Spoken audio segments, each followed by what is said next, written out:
Now, a lot of you seem to be asking me similar questions over and over again. Hey Ash, what do you think of a Australian tech tree? And the answer to this is, well, it's a bit of a convoluted answer. And in today's video, we're going to go through the reasons and why and how and what will probably end up becoming an Australian tech tree, although albeit out of a Commonwealth tech tree instead. I think Galgen at the moment's primary focus is on giving us a bit of padded content, and if they've got an existing vehicle, they just put it in the game. It's one of the other reasons why we haven't seen, unique nations outside of Israel, but we'll get into that in a minute as well.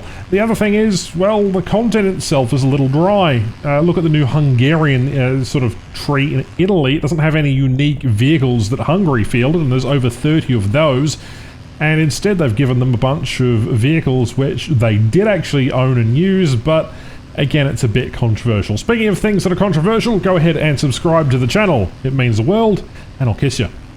Alright, now that I've offered you a bit of an association status, War Thunder is a game that really lacks a bit of imagination when it comes to the amount of vehicles in game. It was inevitable that we would reach a point in the game's sort of design where there'd be too many vehicles, or the vehicles they would add would be too much like similar to other variants. And the Australian tech tree is a movement that really just is a starter point for what could be considered actually unique vehicles. Because here's the history of Australian military hardware and New Zealand military hardware. We get hand-me-downs. Essentially, the British Empire and America gave us hand-me-down equipment, and what did we do with that hand-me-down equipment?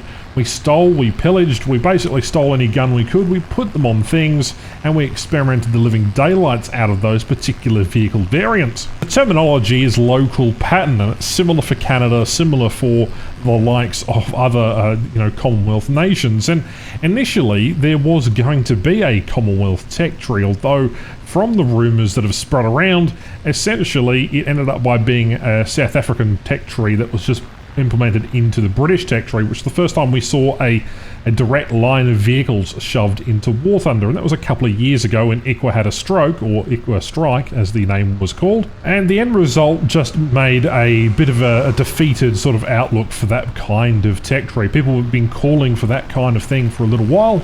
In World War II, we absolutely maxed out the performance of any type of vehicle. Boomerangs got updated fuel models, and the in-game performance of those are another thing that I could talk about another day.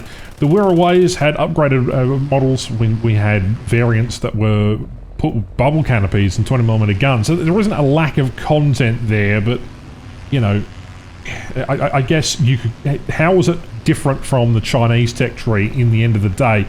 Look, we use P-51s, we use Meteors, we use Sabres, we use Mirages, the tanks, Centurions, Leopards, Abrams, we've got various armoured cars and a whole host of just different light tanks that could fill early rank. And the same with New Zealand as well. They use Shermans and the Corsairs, and if you include Canada in that regard, well then you have the Canadian Leopards, the CF-100, the Canuck, the Arrow if you're going to go that far. Look, the Australian F-111 would be fantastic as well, and then if you combine it with South Africa, you could basically get a really good competitive tech tree, including the Gripen. So, I don't know. There's heaps of Mirages, heaps of stuff. And the argument for an Australian tech tree was that at the time, this is back in 2019, mind you, that the game didn't have unique enough tech trees. And Galgen have since filled out other nations. They've put in China, they've filled out a bunch of other things. They've put the Finnish tech tree inside of the Swedish tech tree, and the end result is a lot of people just going, well, they're the same as any other vehicle because all you've done is given us your random vehicles that were already in the game. And that combines the problem. The War Thunder has over 2,000 vehicles at this point, and at this stage, they've gone too far to add all of the relevant vehicle category types. For example, some of the naval interceptors and some of the weird, wacky, Cold War vehicles that would make interesting vehicles. They've gone straight past that with the introduction of the F-4 Phantom and going past Vietnam, and yeah, look, there's not much left in terms of actual credibility, considering that everybody wants to go forward with getting Typhoons and F-18s and F-22s. So, look, War Thunder's going to reach a point where there is no unique vehicle left because manufacturers and countries realise that it's really expensive to produce your own type of weaponry. And that is the whole heart of the issue here. They've gone ahead, gone a bit too far, and we're left here that every sort of new update and new sort of beat of content is underwhelming or disappointing because, well, it's not flavour of the month, it's not the meta vehicle, and they haven't given it time to really sit and mature and age. Again, I'd love to see the New Zealand Schofield light tank, maybe even the Bob Semple.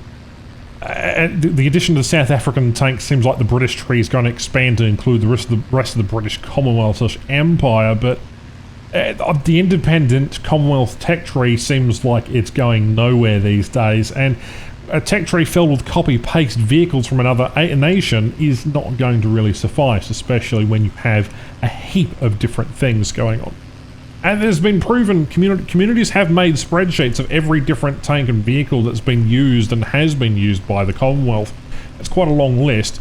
And honestly, some of the vehicles and local pattern variants have different armaments and different things to your regular standard machines. And so it's quite a sad thing to see, but I don't make the game. And if I was CEO, the first thing I'd be doing is looking into making a Commonwealth tech tree. And I guess one of the reasons why is because there's far too much variance in what nation used what.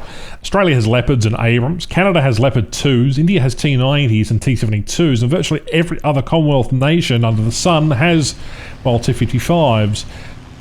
Maybe giving America the M1A1 AIM, or Germany the Leopard AS1, and maybe under the USSR the T72 as premiums or sort of like that might work. But again, with the squadron reward vehicle being a T90 in the British tech tree, or the Bashima, whatever it is, it's kind of just a bit of an insult to injury. Keep in mind that people have asked for Yugoslavian tech tree, and we haven't seen the results of that. A lot of other people want to see other things too, but we're never seeing the light of day of that either until they decide to add it for monetary value's sake. Look, I'm not saying the Australian tech tree, the Commonwealth tech tree wouldn't be an amazing addition to War Thunder. It would make a fantastic addition with some actual unique content, but for the most part, the reality is that they don't really care enough to really go and give us more unique content. Instead, they're focused on basically filling out tech trees with copy-paste and, more importantly, just shoving unique things behind paywalls.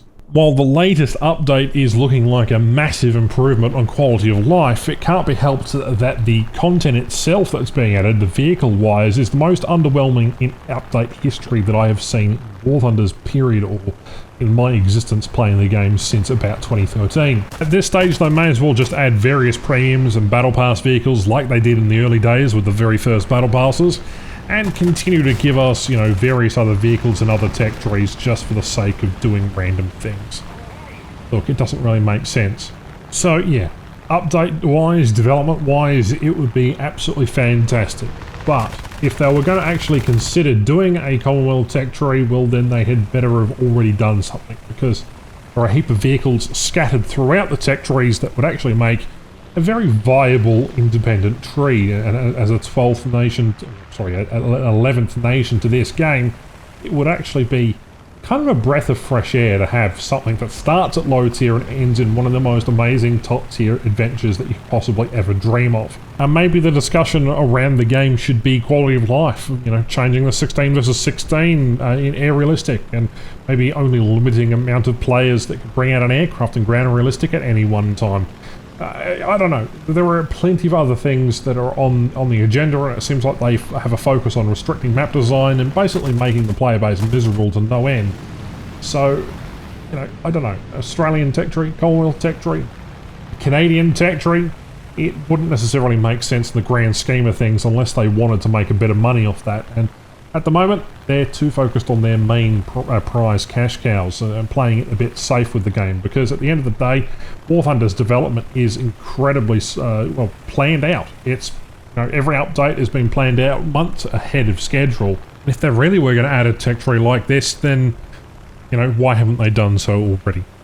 Guys, thank you very much for watching. Let me know what you think in the comments down below. Otherwise, stay tuned. We've got a vehicle review, or should I say aviation reviews of different tech trees coming up. So, and I'm going to be rating the best ranks and various other things and what happens in what aviation brackets. So you know, we're going to have a fun time. All right. Thanks for watching.